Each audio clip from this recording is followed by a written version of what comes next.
Buru-buru langsung memasukkan ponselnya ke dalam tas saat seorang mahasiswa berdiri.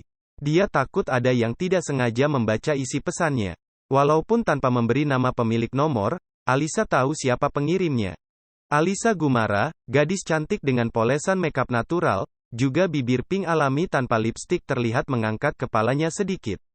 Terkesiap, karena rupanya sosok laki-laki jangkung dengan kacamata baca tengah menatapnya dengan sangat tajam. Baiklah, pertemuan minggu ini selesai di bab ketiga.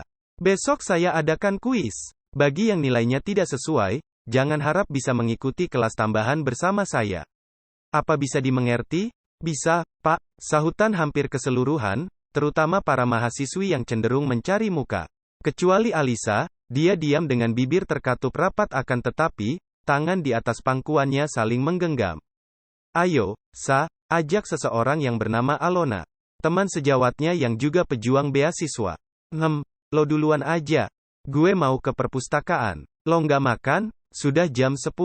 Emang tadi di kos sarapan? Tanya Alona, masih tidak percaya. Biasanya mereka akan makan bakso atau tahu masak. Berbeda dengan mahasiswi lainnya yang berburu ke kantin.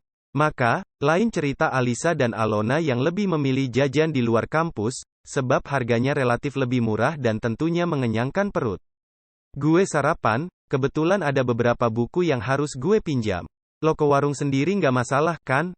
Agak ragu Alisa ngomong begini. Padahal dia sudah sering mangkir kalau diajak ke warung sama Alona dan ini sudah kedua kali dalam seminggu. Gue gratisin, deh, rayu Alona yang tidak mempengaruhi Alisa sama sekali. Nggak usah, lo udah sering bayarin makan gue. Padahal gue tahu lo juga sering dapat bulanan telat dari ibu. Alona cemberut. Ya sudah, deh, palingan gue bungkusin aja. Setelah ini kita nggak ada kelas lagi, lo mau pulang bareng gue apa nggak? Lagi dan lagi Alisa menggeleng. Lo duluan aja, mumpung kelas cuma satu makanya gue mau di perpustakaan seharian. Mereka memang sering begitu. Setelah kuliah pasti cari makan, untuk dimakan sama-sama di kos, kalau bukan di kos Alona maka di kos Alisa. Mereka memang tidak satu kos, sebab Alona tergolong anak orang yang berkecukupan. Tanpa beasiswa juga bisa kuliah. Beda cerita kalau Alisa, dari semenjak sekolah menengah atas dia tidak mengeluarkan biaya, semua didapati dari beasiswa. Oke, deh, jangan lupa isi perut, ya. Lo suka lupa kalau udah belajar. Jangan terlalu memforsir diri juga.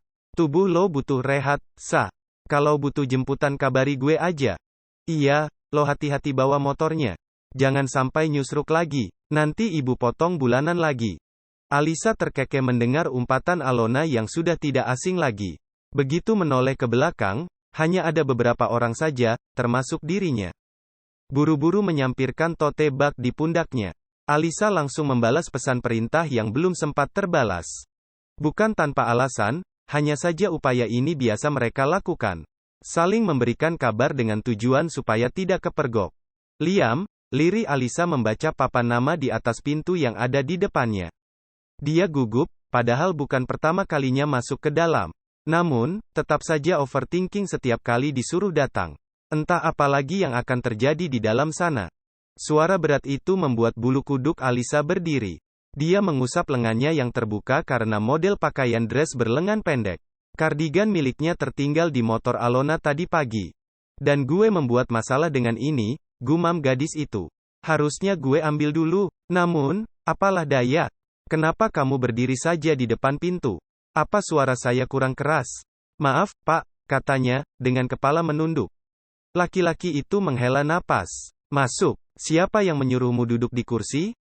Dia langsung bangkit. Akan tetapi, yang terjadi selanjutnya membuat matanya membola.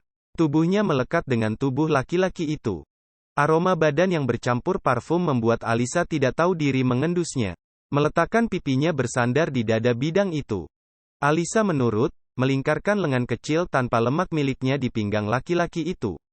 Senyum Liam mengembang. Pada awalnya hendak memarahi Alisa karena berpakaian seperti ini.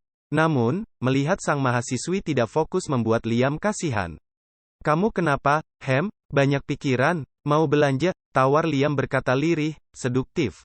Di dekat daun telinga Alisa membuat gadis itu menggeliat sebab tangan sang dosen tak tinggal diam. Bukan melingkar di pinggang lagi karena saat ini yang terjadi membuat suara manja Alisa terdengar. "Pak, saya desa gadis itu ketika merasakan bongkahan padatnya diremas oleh sang dosen. "Sepertinya hanya cara ini yang membuat kamu buka mulut. Atau perlu saya cium dulu?"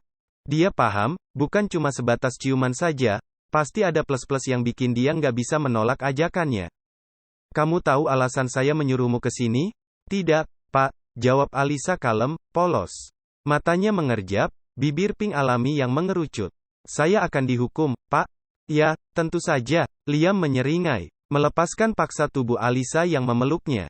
Bahkan tak segan sedikit mendorong Alisa hingga mundur beberapa langkah ke belakang. "Buka bajumu." "Baik, Pak," Alisa menjawab pasrah, meletakkan tote bag ke atas meja kerja sang dosen. Dress di bawah paha memang nampak ketat, tapi jika dipadukan kardigan bokongnya tidak akan terekspos. Apalagi pinggang rampingnya membuat siapa saja yang melihatnya meneteskan air liur. "Hadap sini," perintah Liam tak terbantahkan.